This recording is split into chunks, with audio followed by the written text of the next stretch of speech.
The purpose of terrorism is to terrify, to frighten civilians by unprovoked attacks against a group or a nation. One of the most commonly used terrorist tactics is murdering large numbers of people. The white supremacist Buford O'Furl was sentenced to life without parole for his shooting of 5 people, including 3 children at a Jewish community center, and for shooting and killing a Filipino-American postal worker. Furl had previously been chased away from the Simon Wiesenthal Center in Los Angeles by private security professionals. That's before he could have inflicted even more damage. In 1999, a terrorist by the name of Ahmed Rassam attempted to cross the border between the United States and Canada. Rassam was carrying explosive materials in his car that were later determined to be intended to blow up the Bradley Terminal at Los Angeles International Airport. Fortunately, U.S. Customs agents became suspicious of Rassam's hesitant answers to their questions and took him into custody. Rassam was sentenced to 130 years in prison.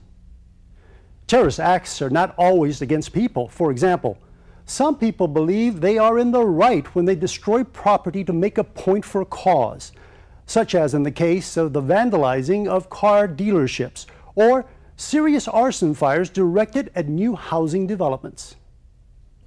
Some extreme environmental and animal rights groups have adopted new and often violent tactics.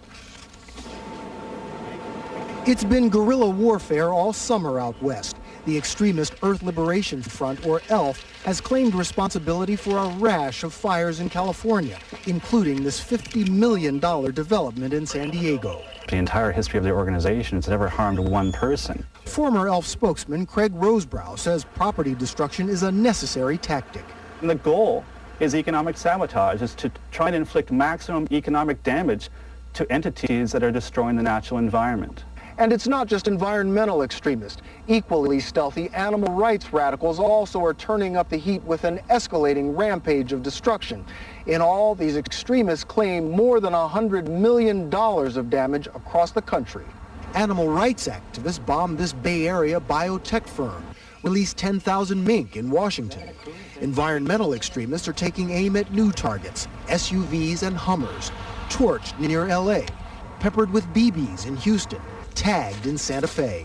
They're not proving a point. All they're doing is making people angry. Driving a Hummer, $50,000 General Motors tool for the rich, 10 miles to the gallon, that is violence. Going in and torching those and getting rid of those, that's an act of liberation, and it should be applauded.